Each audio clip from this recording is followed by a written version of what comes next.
Greetings from Dystopia, episode 206, back on the I&M. I'm just going to knock out this short piece. You'll notice I'm even packless. But I'm going to knock out this one short piece that I'm missing right here. I think it's probably not even a mile round trip, but we'll find out once I complete it. Coming under a bridge here. Obviously the original bridges were much higher. So now we're kind of facing a little bit back northeast, just north of east. Heading back towards Joliet that way. And the canal continues down here, the towpath. The old towpath used to actually be right there. But over the years it shifted around. It's a beautiful morning. It's a little chilly though. It's 50, 51 I think right now, but still, any day above ground, right? So, if you followed along on these videos in the past, we're going to go back to the horse barn and the Dresden Lock and Dam. That is where I cut off, and then the next trip we picked up from this parking lot heading west. Well, I skipped this little gap. So I got to head back and get this gap knocked out. There's a few gaps on the I&M where you can't really walk on the old canal because the canal is gone. A few spots where it actually just becomes a drainage ditch, which is somewhat sad, but you guys know my thoughts on that.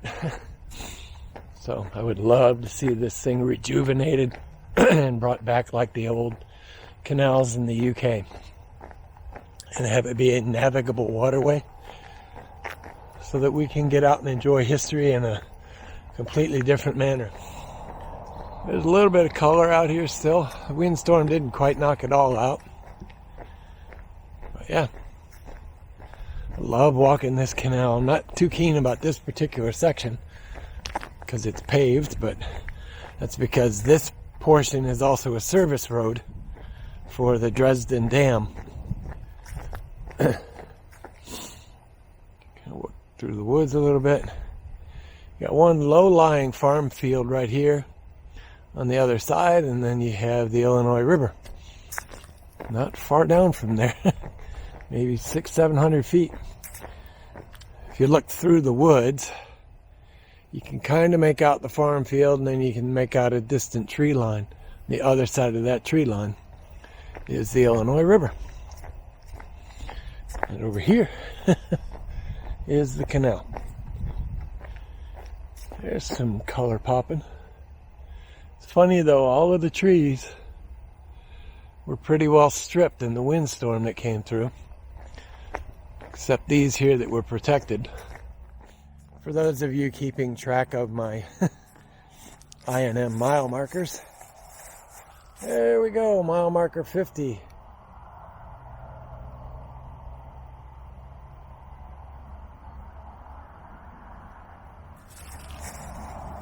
Gets kind of ruined with the road running on the other side there. Every now and then you get some peace and quiet, and then suddenly a car comes by. And because I just happened to look at my phone, it's actually 46 degrees, not 50. So that explains why it feels even chillier than it is.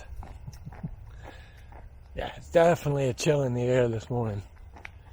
This is only like the third morning that really felt like fall. You know, where you got that cold nip in the air. Still a few little wildflowers out, but not a lot. I forgot what that little purple guy is. When another one shows up, I'll get some video of it. Oh man, I just love, I don't know why I love hiking these trails along the I&M. These old towpaths, because you get these long straightaways. You just make it really nice. Here's that little purple flower I was talking about. Not quite sure of the name of that one. They're everywhere. The one thing I do like about, I've noticed it more in the Midwest than anywhere else I've ever been, is the change of flowers throughout the season. We pretty much have some type of wildflower, spring, summer, and fall. And I'm sure if we had a warm enough winter day, we'd probably have something else coming up. But that's the other thing that always makes me laugh is the grass in the winter. If you get a little bit of warmth and the snow melts off, the grass will start to green up right away. It's pretty cool. Can't really get a shot of that right here. It's just funny as you look through the trees. Hopefully these will show up. There's a pumpkin field on the other side of the road. It's Dollinger family farm, and they've all been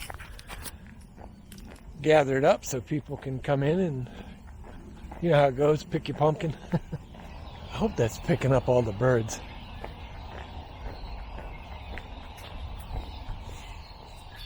What we got? Starlings.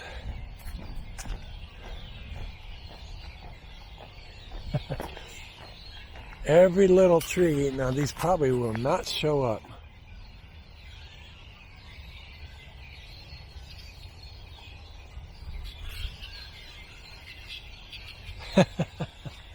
That's kind of cool. Always like the little details, like the duckweed.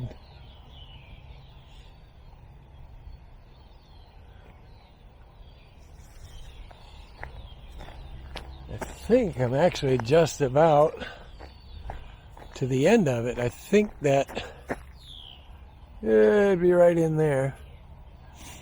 I see a vertical and then an angle. I think that's the sign for the historic mule barn. And if that's the case, I had a lot less to walk than I thought to close out this gap. Maybe we can walk up to the dam a little bit, take a peek. A lot of times you check these flood zones, especially in the winter. And there's deer down there because they can hide from the winds.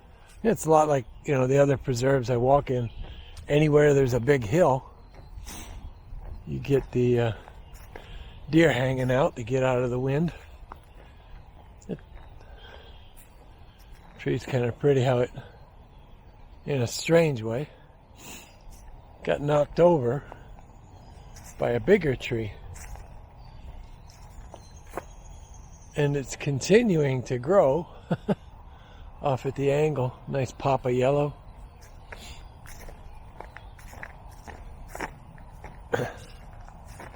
There's a fungus among us. There's a lot of fungus among us.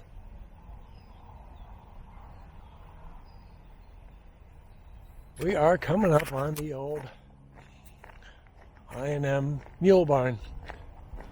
It's right there. Showed you guys this in an episode. I came out here, had my lunch down here on the river.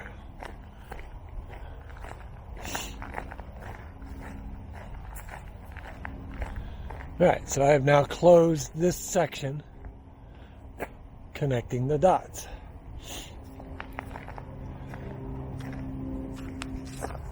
Sign says the Dresden Mule Barn. It's probably pretty faded for the text to come through.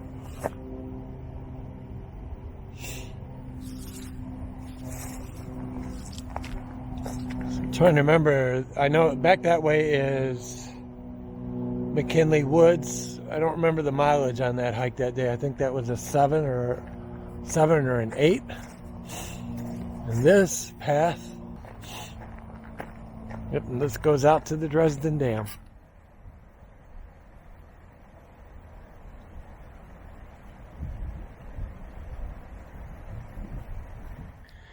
If you watch that episode, you might remember there was a big log right here. This is where I had my lunch. I don't know where that log went. A lot of debris down here, but as much as the river floods up. Oh man, I wasn't paying attention.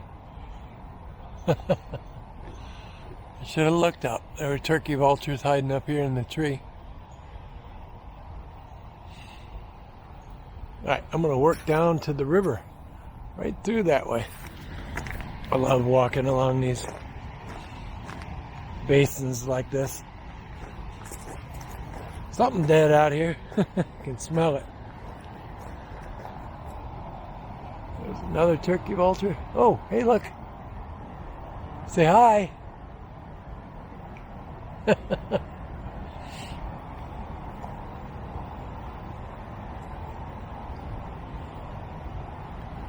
So now he's up there. And there he goes.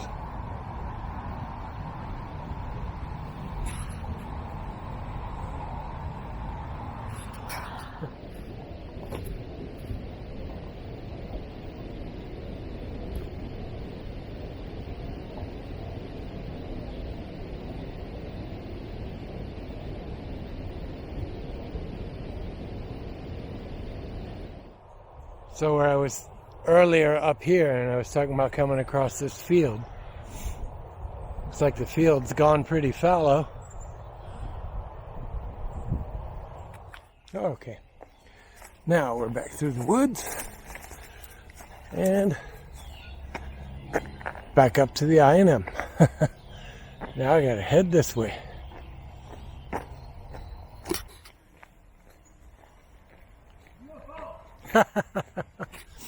I was joking with him, said I was trying to figure out what that was coming down the trail. Just then he said UFO. So that must be the guy that was fishing down there by the dam. Kind of cool. He got out and got his little fishing done. That used to be a good spot for buffalo. I don't know if there's still many there. Yeah, anyway. I'm actually enjoying the quiet this morning. It's really pretty. You get these little spots of the red. Whoops, I got my shadow in there. Little spots of red coming through, and then the yellows as the sun tapers in. Floods in, I guess, is more the... Alright, so we are back at that 50-mile marker. Just to give you an idea, there are still 46 miles of trail from here. I've done all but the last 19. So we'll start working on that pretty soon here, like I said, before it gets too bad out. I had a request this morning. So on Facebook I showed one of my old Trangia stoves, and it's a little cook kit with the alcohol stove, the stand, a pot, and a skillet, and a pot holder. So I showed a slow-mo video of that, which I'll put right here.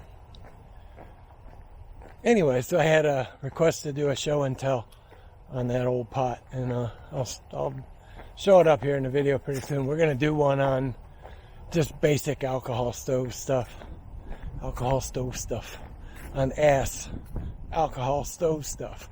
So I'll kind of show that kit in there. That kit has been just about everywhere with me. It's somewhat tongue-in-cheek, but I think it's been on every continent except Antarctica. So I've had that kit for a long time. I put it in the box and said I'm not going to use it. I just want to keep it for memory, as a keepsake. And then I thought about it, and I'm like, the stove, if it's still serviceable, why not? So last night I got it out, cleaned it up, cleaned it off, replaced the O-ring and the cap, cleaned out the jets and fired it up. Burned like a charm. That thing's got to be at least 20 years old. And it still works fine. That's the thing with alcohol stoves. There's not much to go wrong with them. Right? Almost back to the parking lot. There's the Chariot right there. I should say trailhead, right? Because it technically is a trailhead. Right, so I pulled down the mileage. It was 2.09 miles, counting or including my detour along the river and back through the woods, over the river and through the woods. I amuse myself.